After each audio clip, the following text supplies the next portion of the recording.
Baik, pada sesi kali ini saya akan mencoba mensimulasikan cara membayar pajak bumi atau bangunan atau biasa disebut dengan PBB menggunakan aplikasi Makcelo dari Pemkab Aceh Singkil. Sebelumnya kalau belum punya akun, kita harus mendaftar dulu sebagai wajib pajak. Di sini perlu diperhatikan, Bapak atau Ibu harus menyiapkan NIK atau INPWPD jika perusahaan dan alamat email yang aktif untuk pembuatan akun pada aplikasi Makcelo ini.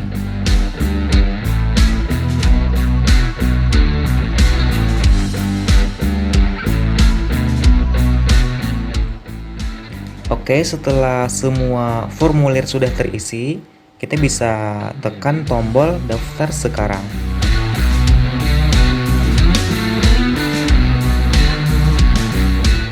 Oke, proses pembuatan akun sudah dilakukan. Bapak atau Ibu bisa membuka aplikasi email yang telah didaftarkan tadi.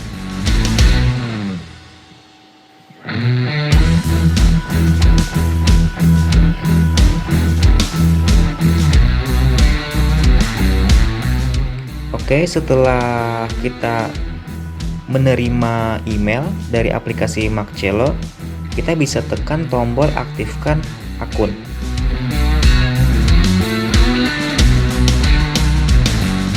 Nah, sekarang saya sudah berhasil masuk ke halaman utama dari aplikasi Makcelo. Di sini ada beberapa menu. Yang pertama ada menu NOP, di mana di sini adalah data objek pajak yang telah terdaftar.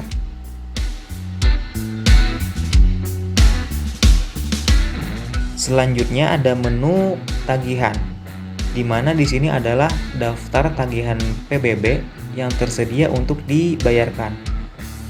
Nah, di sini Bapak atau Ibu bisa mengunduh SPPT atau surat pemberitahuan pajak terutang berupa file PDF yang bisa di-print nantinya. File SPPT sendiri untuk mengetahui apakah SPPT ini memang benar valid dari Pemkab Aceh Singkil, Bapak atau Ibu bisa men-scan QR code dari lampiran SPPT ini. Oke, selanjutnya di sini Bapak atau Ibu juga bisa melihat detail dari tagihan.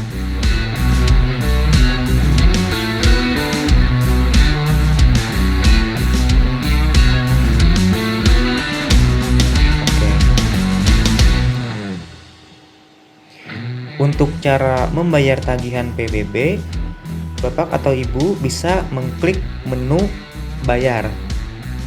Nah, di sini juga merupakan daftar tagihan yang terutang. Untuk cara bayarnya, Bapak atau Ibu bisa checklist satu persatu atau bisa juga langsung checklist semuanya. Maka akan keluar total tagihan yang perlu dibayarkan sesuai dengan tagihan yang di checklist.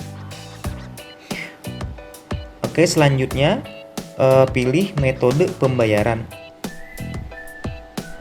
Untuk metode pembayaran sendiri kita ada dua opsi, bisa lewat transfer manual melalui Bank Aceh. Artinya kalau manual, setelah Bapak atau Ibu melakukan transfer ke nomor rekening yang tertera, maka Bapak atau Ibu perlu mengunggah bukti transfer sehingga nanti bagian Pemda akan melakukan cross-check secara manual. Opsi yang kedua bisa membayar dengan Bank BSI, di mana di sini proses validasi akan dilakukan secara otomatis sehingga nanti setelah Bapak atau Ibu melakukan pembayaran melalui datang langsung ke ATM atau bisa juga lewat m-banking dari Bank BSI sendiri. Oke, sebagai contoh di sini saya memilih bayar dengan Bank BSI. Lalu kita tekan tombol buat billing.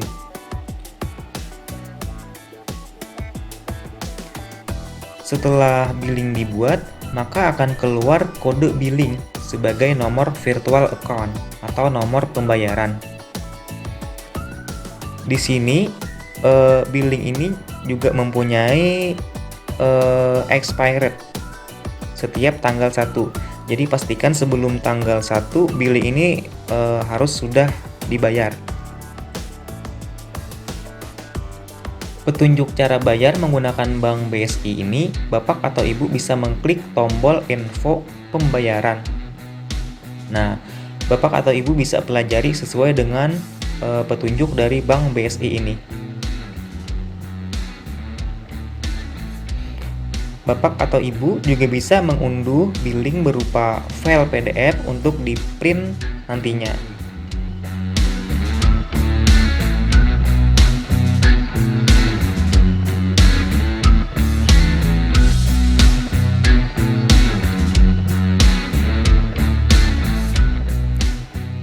Nah, apabila Bapak atau Ibu sudah membayar atas billing ini, maka akan ada tombol unduh STTS atau surat tanda terima setoran.